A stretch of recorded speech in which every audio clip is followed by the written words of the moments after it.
Bom dia a todos, sejam bem-vindos a mais um culto. Bom dia também quem está no Zoom aí. Vamos orar para começar o nosso culto, pedir para a Jéssica fazer uma oração.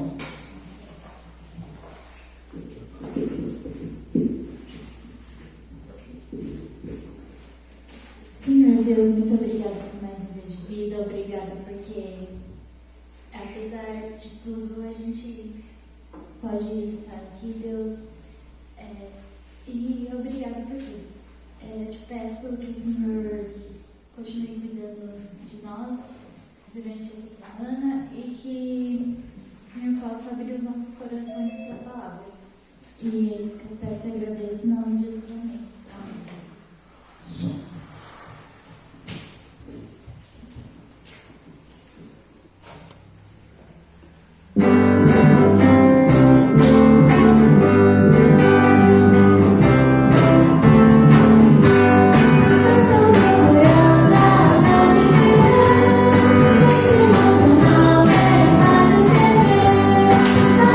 Pra mim, as pensando em achar algo que não me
o Senhor trouxe cada um de nós até aqui hoje, nessa manhã, para ouvir a sua palavra.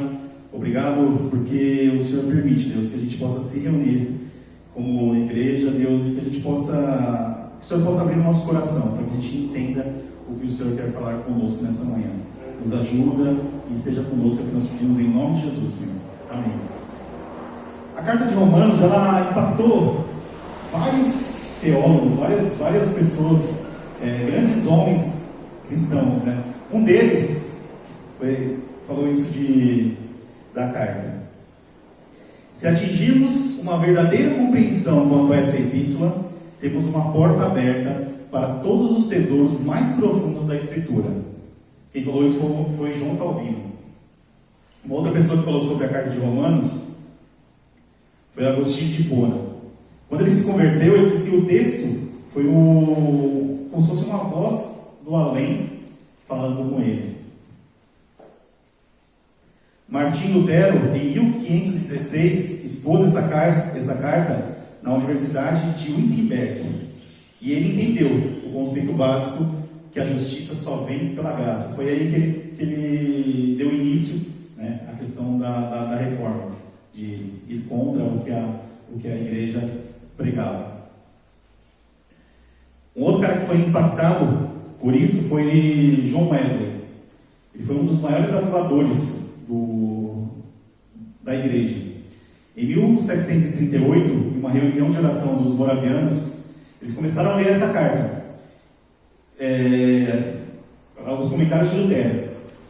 E aí ele se converteu. Uma pessoa se converteu e foi John Wesley, nada mais nada menos que ele. Começando o Romanos, a gente tem a data que ela foi escrita foi em 54 a 57 depois de Cristo. O local que ela foi escrita foi em Corinto. Logo depois que Paulo voltou da sua terceira viagem missionária, da viagem pelo Oriente, ele estava em Corinto, ficou em Corinto ali uns 3 anos, e aí ele escreveu essa carta. Ele pediu ajuda de um amigo lá chamado, cadê o nome dele que tinha anotado? Tércio. Ele pediu ajuda de Tércio para escrever enquanto ele ditava. Paulo ditava e Tércio escrevia. A carta ela traz 4 elementos para a gente poder compreender. O primeiro dela é que ele queria muito ver a igreja de Roma, visitar a igreja de Roma. O segundo elemento é que ele queria que a igreja participasse da última viagem que ele faria, que era uma viagem para a Espanha. Naquela época a gente não tinha descoberto a América ainda, né? Eles não tinham descoberto a América, e para Paulo a Espanha era o confins da terra, era o último estágio onde a grande comissão de Jesus diz lá que prega o evangelho até os confins da terra. Paulo considerava ali a Espanha esse último estágio de confins da terra, e aí ele queria a ajuda da igreja de Roma, para poder chegar a fazer essa última viagem missionária aí. O terceiro ponto mostra, ele queria mostrar o evangelho que ele pregava, porque Paulo, para nós hoje, Paulo é uma unanimidade, né? Paulo foi um cara, mas naquela época não. Naquela época ele tinha ainda alguns problemas de aceitação, né? As pessoas olhavam para Paulo e não queriam, não duvidavam ainda do que ele era capaz, e até mesmo pelo seu passado, né, de perseguidor. E a última era resolver problemas entre os gentios e os judeus. Tinha uma briga enorme entre gentios e judeus ali, e Paulo foi tentar resolver isso. Por que aconteceu? No ano 50 depois de Cristo, um imperador chamado Cláudio César expulsou todos os judeus de Roma. Ele aconteceu vários problemas ali, e aí ele tomou a decisão: vou tirar todo mundo daqui. Depois que ele chegasse aqui, o imperador, o nosso presidente chegasse aqui e tirasse todos os petistas do Brasil e mandasse embora. Só que depois de 5 anos, em 54, mais ou menos 4 ou 5 anos, Cláudio morre. E quando o imperador morria, a maioria dos seus decretos eles caducavam. E aí eles tiveram a oportunidade de voltar para Roma. Por que tinha essa confusão toda lá? Quando eles voltam para Roma, quem tomou conta da igreja durante esse período que os judeus estavam fora foram os gentios. que puderam permanecer ali e cuidar da igreja. Quando os judeus voltam, eles encontram a igreja sendo liderada pelos gentios, só que eles querem essa liderança de volta. Aí eles falam, não, nós somos o povo escolhido, nós somos... Que teve aquela briguinha de ego, como a gente entende sempre que o ser humano é assim, né? Não tem essa motivação de estar junto, mas é porque está liderando. E aí, nessa volta, eles brigaram, queriam a liderança de volta, e Paulo foi lá e escreveu essa carta para tentar conciliar isso. Né? Nenhum dos apóstolos, nem Paulo, foi o fundador da igreja de Roma. O que conta a história é que judeus que participavam das festas do Pentecostes foram tocados pelo discurso de Pedro ali, né? Quando Pedro faz o seu discurso e converte milhares de pessoas, eles foram tocados por esse discurso e eles voltam para Roma e começam a igreja lá. Então não teve nenhuma influência dos apóstolos ou de Paulo na fundação daquela igreja. Vamos lá, vamos para o texto agora aqui. Romanos 1, versículo 1. Paulo ele começa se apresentando para os romanos. Como ele não conhecia os romanos, e ele começa se apresentando. Paulo, no primeiro versículo, ele se apresenta. Paulo, servo de Jesus Cristo, chamado para o apóstolo. Aqui faltou uma palavra aqui, para o apostolado. Separado para o Evangelho de Deus. Então Paulo, quando ele se apresenta aos romanos, como eles não conheciam e tinham esse problema com ele, de achar... Porque Paulo, além de ter esse probleminha de as pessoas duvidarem dele, as pessoas falavam que Paulo... ele era acusado de antinomianismo. Na hora que eu ouvi essa palavra, eu falei, nossa, que palavra bonita, né? Antinomianismo. O que seria isso? A pessoa que despreza a lei. E aí Paulo era acusado de desprezar a lei. Só que Paulo foi um dos maiores cumpridores, né, da lei. Só que para os judeus, não. Para os judeus, Paulo desprezava a lei porque ele acreditava que na graça de Deus. Né? Então ele se apresenta como servo. Essa palavra servo, em algumas traduções, ela pode estar escrita escravo. Porque Paulo, ele entendia que ele tinha sido transformado por Jesus Cristo e agora ele era escravo de Jesus Cristo. Um servo é muito maior. Um escravo, ele está ali a todo tempo para servir ao seu Senhor, né? É diferente de simplesmente um servo. E aí ele coloca também o título de apóstolo, né? O chamado que ele teve. Ele foi chamado para pregar o Evangelho em todos os lugares, em todos os países, ali, em todas as cidades. Então ele coloca esse título de apóstolo também. No versículo 2, 3 e 4 aí, continua assim. Deixa eu só puxar a tela aqui. O qual antes prometeu pelos seus profetas nas Santas Escrituras, acerca de seu filho, que nasceu da descendência de Davi segundo a carne, declarado Filho de Deus, em poder segundo o Espírito de santificação pela ressurreição dos mortos. Jesus Cristo, nosso Senhor. E aí, depois que ele apresenta aonde está firmada a fé dele, em Jesus Cristo.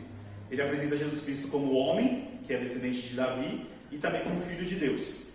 Então, nós temos essa apresentação de Paulo nesses dois termos, né? Como homem e Filho de Deus. No versículo 5 e 6, diz assim: pelo qual recebemos a graça e o apostolado, para a obediência da fé entre todas as gentes, pelo seu nome, entre os quais sois também vós, chamado para serdes de Jesus Cristo. E no 7 e 8, a todos os que estáis em Roma, amados de Deus, chamados santos, graça e paz de Deus, nosso Pai, e do Senhor Jesus Cristo. Primeiramente dou graças ao meu Deus, porque Jesus Cristo, acerca de todos vós, porque em todo o mundo é anunciada a vossa fé. Então aqui, do versículo 2 até o 7, ele faz a apresentação de qual é a fé que ele segue, a fé em Cristo Jesus. E da onde vem tudo que ele aprendeu sobre a fé. E depois ele se apresenta no versículo 8, agradecendo a todos que estão ali, fazendo uma média, mais ou menos, né? Fazendo um agrado para as pessoas que estavam ali. Agradece a Deus e ora. Né?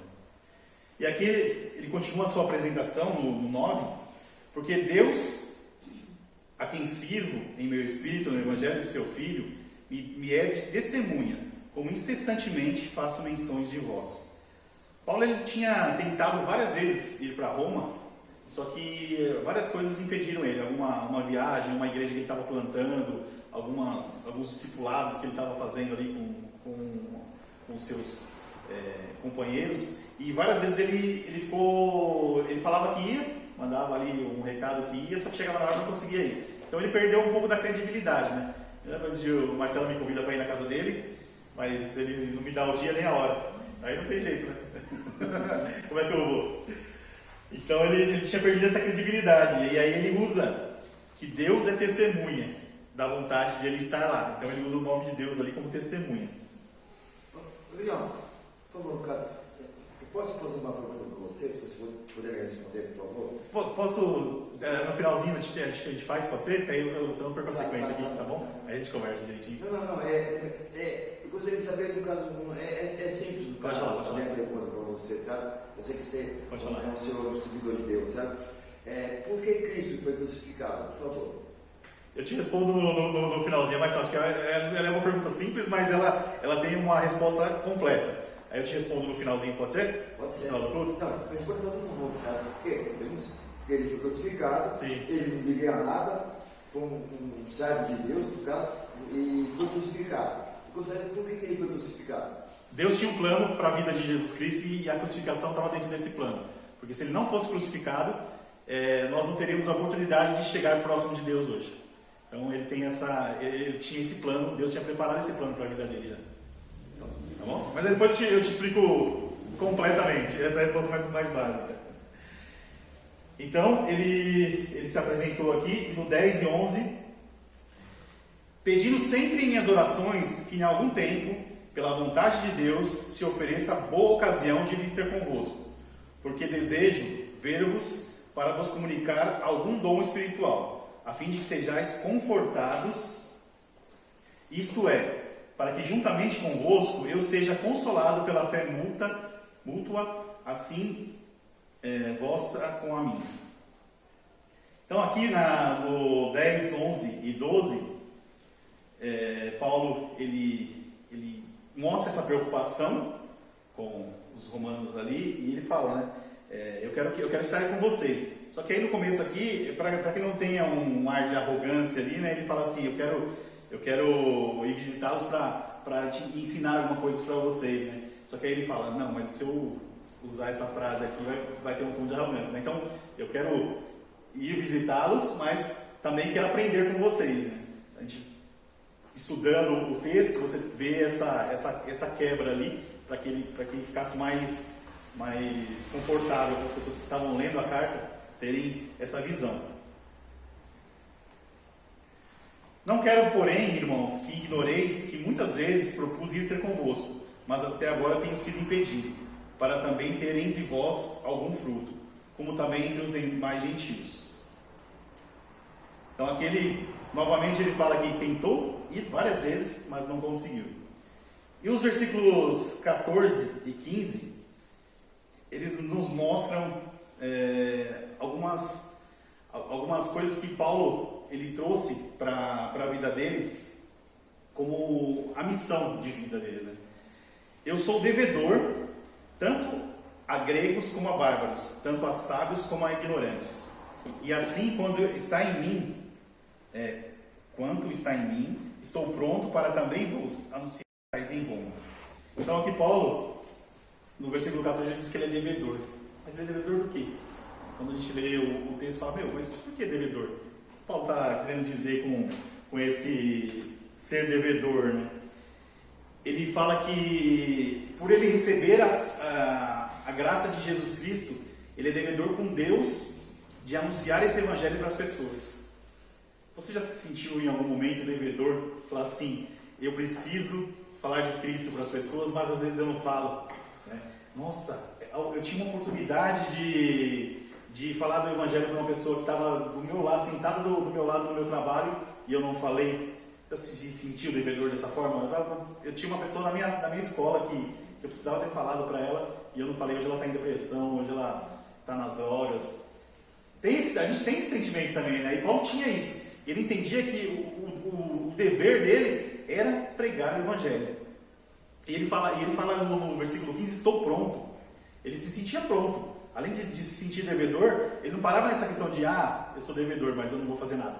Não, eu sou devedor, mas estou pronto. Os versículos 16 e 17 são a chave de toda a carta de Romanos. Aqui, nesses versículos, a gente entende todo o livro de Romanos e traz para a gente o porquê de tudo isso, né? Deixa eu só achar minha página, que eu dei uma perdidinha.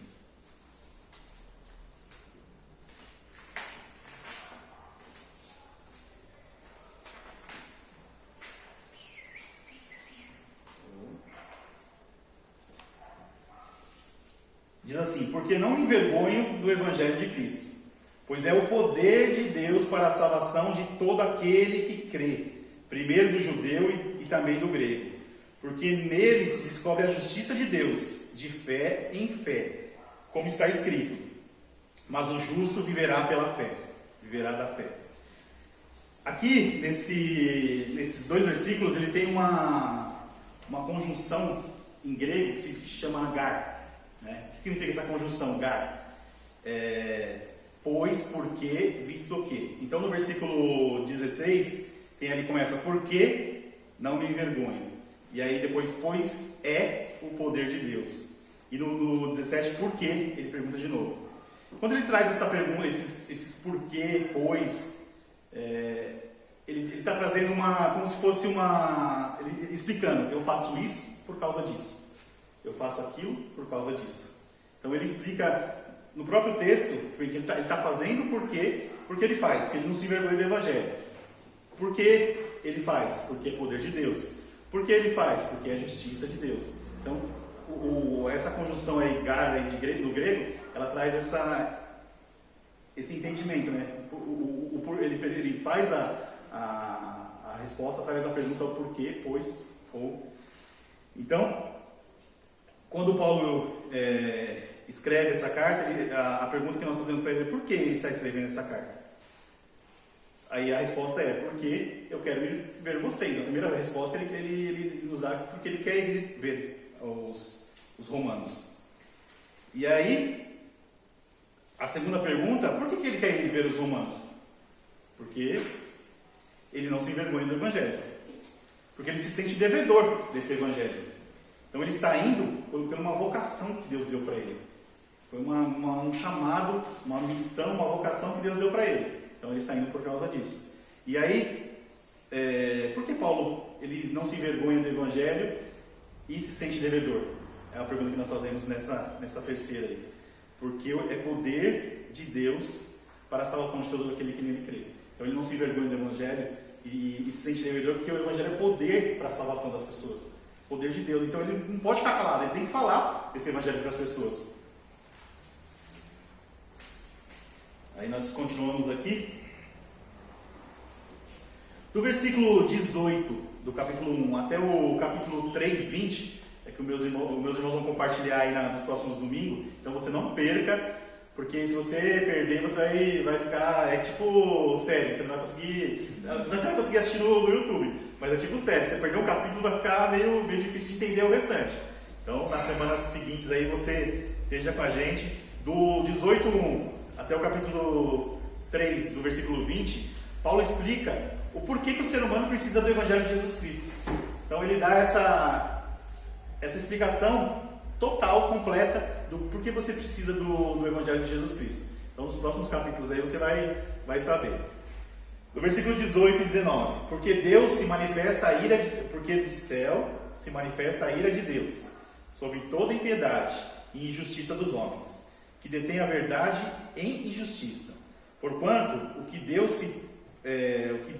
de Deus se pode conhecer, nele se manifesta, porque Deus lhe manifestou.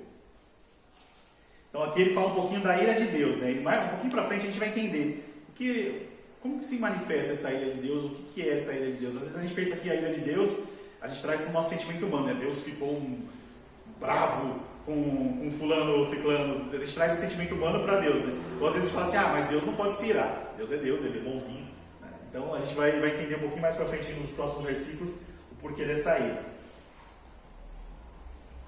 Então Deus, nos 19 e o 20 agora, porque as suas coisas invisíveis, desde a criação do mundo, tanto o seu eterno poder como a sua divindade, se entende e claramente se veem pelas coisas que são criadas, para que eles fiquem inexcusáveis.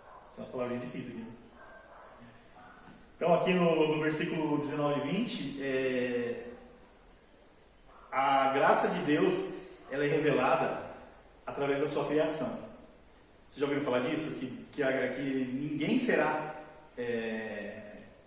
considerado inculpável, porque a criação de Deus, as obras que Ele fez, toda a revelação natural que nasce com a gente, ela vai falar da graça de Deus. Você já nasce, nós nascemos já com aquele chipzinho de certo e errado, né? Pelos padrões que você aprende na sua vida, pelo que você traz de conhecimento, você sabe o que é certo e o que é errado. Se eu matar alguém é certo? Não é, né? Se eu roubar... Então tem várias coisas que a gente sabe o que é certo e o que é errado, porque assim, mesmo que a pessoa não ouça, como o Evangelho vai chegar lá para uma pessoa que está isolada, através da criação de Deus, Deus vai se revelar para essa pessoa. Ele sabe que existe alguém que criou e alguém que revelou isso para ele. 21, 22 e 23. Porquanto, tendo conhecido a Deus, não o glorificaram como Deus, nem lhe deram graça. Antes, em seus discursos se desvaneceram, e o seu coração insensato se obscureceu. Dizendo-se sábios, tornaram-se loucos. Do Deus incorruptível, em semelhança à imagem de homem corruptível, e de aves, e de quadrúpedes, e de répteis. Aqui, nessa parte do versículo, o ser humano ele começa a trocar a adoração a Deus pela adoração de outras coisas, seja imagens, seja objetos, seja figuras de animais, né? Então aqui o Paulo ele começa a confrontar isso também, falando, vocês trocaram a adoração ao Deus verdadeiro, ao Deus supremo, pela adoração a isso. Uma coisinha que eu esqueci aqui, só voltar um pouquinho nos versículos aqui, no versículo 16, cadê? Deixa eu voltar aqui.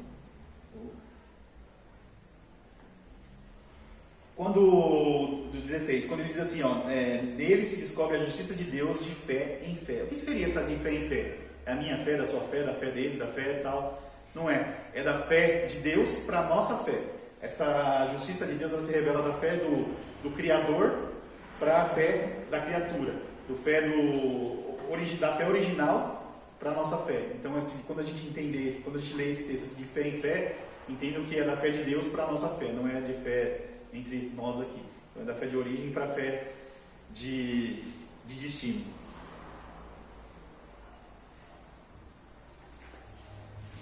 (24, 25 e 26). Por isso também Deus os entregou as concupiscências de seu coração, a imundícia, para desonrarem seus corpos entre si. Pois mudaram a verdade de Deus em mentira, e honraram em servir mais a criatura do que o Criador, que é bendito eternamente. Amém. Por isso, Deus os abandonou às paixões infames, porque até as suas mulheres mudaram o uso natural, no contrário da sua natureza. 27 e 28. E semelhantemente também os homens, deixando o uso natural da mulher, se inflamarem em sua sensualidade, uns para com os outros, homens com homens, cometendo torpeza e recebendo em si mesmo a recompensa que convinha ao seu erro. E como eles não se importaram de ter conhecimento de Deus, Assim Deus os entregou a um sentimento perverso para fazer coisas que não convêm. Nos versículos 24, 26 e 28, a palavra Deus os entregou, ela se repete nos 3 versículos. E o que seria Deus os entregou? A ira de Deus, ela não vai vir através de terremotos, de Covid, de guerras. A ira de Deus, ela se revela através de Deus entregar a vida das pessoas que não querem segui-lo, que não querem adorá-lo, para a sua própria sorte. Deus entregou a eles a sua própria sorte. Deus deixou eles serem o que normalmente as pessoas sempre pedem, né? Serem igual a Deus, dominar a sua vida, serem donas do seu nariz. Então Deus, ele entregou. A ira de Deus se revelou aqui. Vai lá, faz o que você quer. Vai lá, faz o que você acha que é certo. De repente, se você achar que sozinho você vai conseguir, então vai lá, faz lá. Foi mais ou menos o que aconteceu no Éden. Eles queriam conhecimento de Deus, eles queriam ser igual a Deus e acabaram perdendo todos os privilégios que eles tinham, né?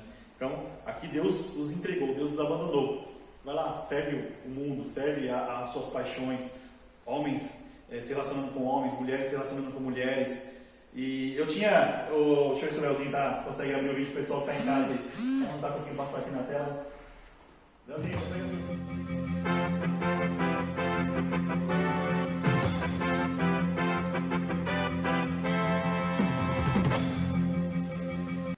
Bom dia, plantão do Leozão. Em nossas notícias hoje temos coisa ruim e mais coisa ruim, como sempre. Segundo nossa fonte, a BIBLIA, isso se deve aos homens, que tendo conhecido a Deus, não o glorificaram como Deus, nem lhe renderam graças, mas os seus pensamentos se tornaram fúteis, e os seus corações insensatos se obscureceram. Dizendo-se sábios, tornaram-se loucos, e trocaram a imagem de Deus por imagens feitas à semelhança do homem. Vamos agora ao vivo com o nosso repórter Leozinho, que está aqui mesmo, no planeta Terra, e vai nos contar um pouco mais sobre como anda a humanidade.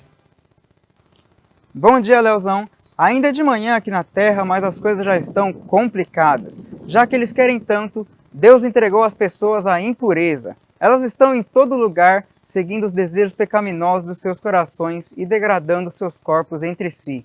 Eles trocaram a verdade de Deus pela mentira e estão adorando e servindo a coisas criadas, ao invés do Criador. Eles estão entregues às próprias paixões. Complicado. É com você, Leozão. Muito obrigado, Leozinho. Vamos agora para uma entrevista realizada por nosso outro repórter, Léo. O entrevistado não quis se identificar. O que você diria sobre essas pessoas que nós temos falado?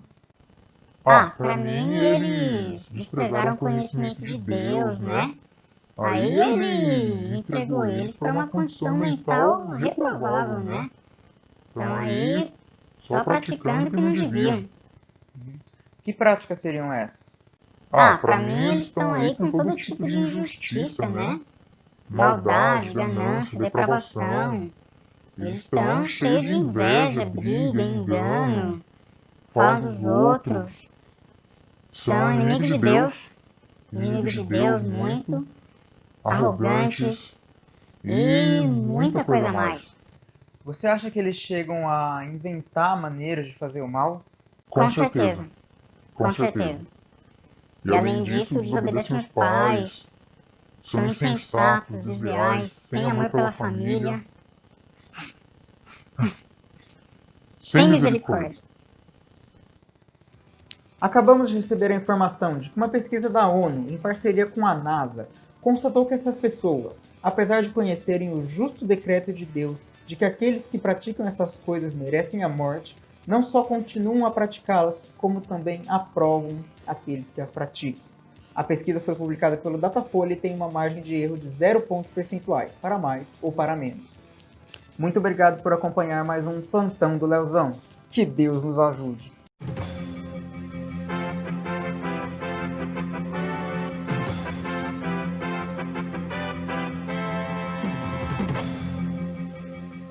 Podia ser um jornal, realmente um jornal, passando na nossa televisão aí, né? O que Paulo escreveu aqui nos versículos, dos versículos 21 até o 32 é exatamente o que acontece numa grande cidade hoje, né? Pessoas injustas, pessoas que não temem a Deus, relacionamentos que não são biblicamente certos, né, entre pessoas de sexos do mesmo sexo. Então a gente olhando para esse jornalzinho aí, a hora que eu vi assim quando de manhã, eu falei, nossa, ficou muito bom, porque a gente entende que se fosse um jornal mesmo realmente estava passando ali, a gente ia ver que quando Paulo escreve essa carta, ele está escrevendo uma grande cidade. Roma era a capital do Império. Roma era uma cidade onde todos queriam estar, onde todos desejavam ir lá para receber informação filosófica, cultural, aprender um pouco mais de alguma arte. E quando Paulo vai para lá, quando Paulo escreve essa carta, começa a falar tudo que ele está vendo desse povo, né, você olha assim e fala, nossa, eu acho que eu conheço essa cidade, acho que é São Paulo, né? Praticamente igual. Paulo ele faz 6 acusações como se ele estivesse num tribunal aqui para esse povo de Roma. No versículo 21, ele fala que eles são ingratos. No versículo 20, ele fala que eles são indesculpáveis. Eles não podem alegar falta de culpa. Por quê? Porque até mesmo nos critérios deles de ética, eles não foram fiéis. O que eles acreditavam ser certo, eles fizeram o contrário. Então por isso que Paulo fala, vocês são indesculpáveis. No versículo 21 ele diz assim, vocês são ingratos.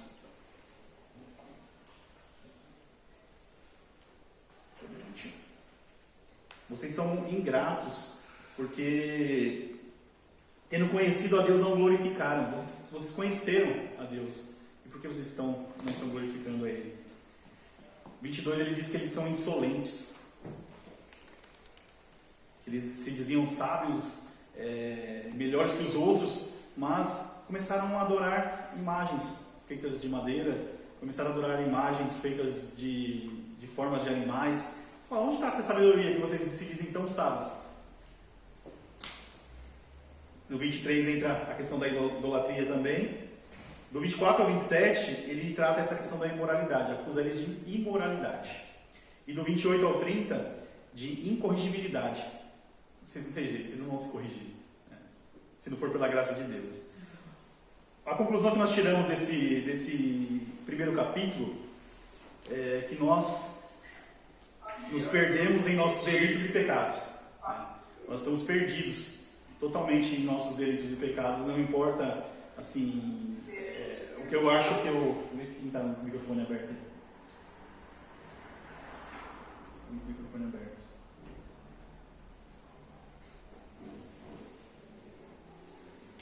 Nós estamos perdidos nos nossos delitos e pecados e nós somos indesculpáveis. Você sabe o que é certo e o que é errado. Você tem isso no seu interior, que nós precisamos da justiça de Deus na nossa vida, da graça de Deus na nossa vida.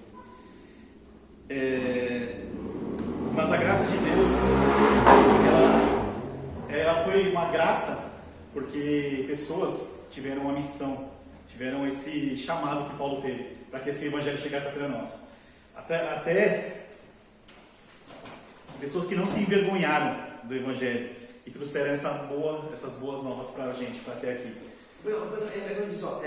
Pedro também foi crucificado, foi? Não. Pedro foi crucificado de ponta cabeça. Isso, de ponta cabeça. De ponta cabeça. Ele não quis ser crucificado em Cristo, sabe? Isso. Ele foi crucificado de ponta cabeça. Isso. E por que ele não é o Pedro, no caso? Ele não é muito questionado nos evangelhos? Eu te tiro essa dúvida daqui a pouquinho também, deixa eu só terminar a conclusão aqui. A gente conversa no final. Pedro foi crucificado de ponta cabeça. Isso. Certo? Pelos povos romanos. Sim. Foi perseguido. Só que ele não é tão falado como o Paulo, o Timóteo, os apóstolos. Pedro ele pregava para os judeus e Paulo para os gentios. Aí tem essa. Ele foi crucificado de ponta cabeça. Então, pessoas que não se envergonharam do Evangelho, pessoas que se sentiram devedoras de Cristo, né? Graças a Deus nós vamos por isso. Pessoas que confiavam que Jesus é o único Salvador. Que a gente possa ter esse entendimento que Paulo teve aqui, que a gente não, olhando para esse texto de Romanos aqui, a gente se prenda nos capítulos, no versículo 16 e 17 ali, eu não me envergonho do Evangelho. Vou voltar ele aqui. Vou ler de novo, só para a gente finalizar aqui.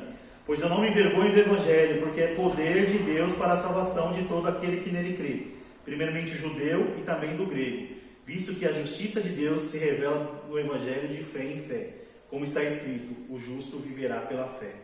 Então, aqui quando ele coloca um detalhezinho, só quando ele coloca do grego, primeiro do grego e depois primeiro do judeu, depois do grego, é só um detalhe histórico, porque o Evangelho chegou primeiro através de Abraão para os judeus, depois para os gentios através de Jesus Cristo. Então é só um detalhe histórico.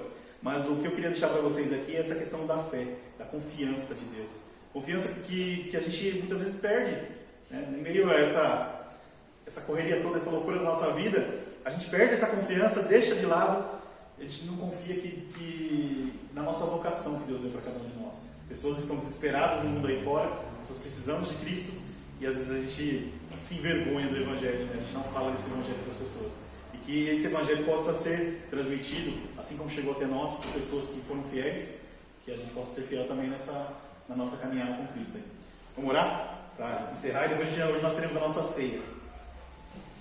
Senhor Deus, nós te agradecemos, Pai. Te agradecemos porque através da Sua palavra nós podemos ver na vida de homens e mulheres e pessoas que chegaram ao Senhor de todo o coração e te serviram verdadeiramente, Deus.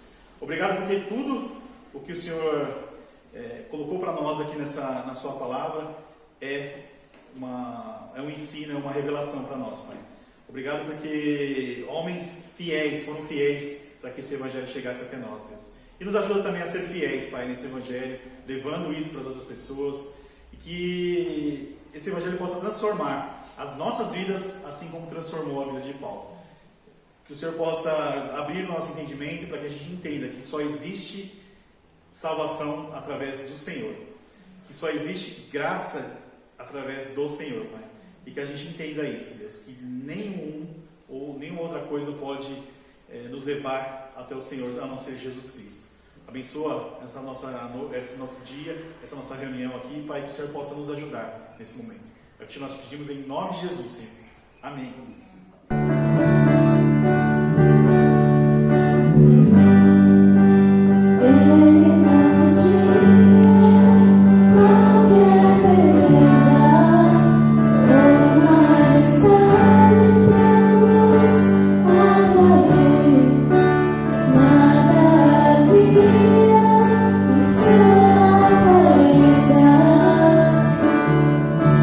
Para o desejo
presença, Deus.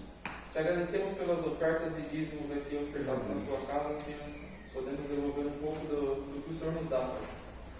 Pedimos que essa semana seja uma semana abençoada, Senhor, que nos livre de todo mal, Pai, e que esteja presente a cada dia na nossa vida, Deus. É o que te pedimos em nome de Jesus. Amém. Amém.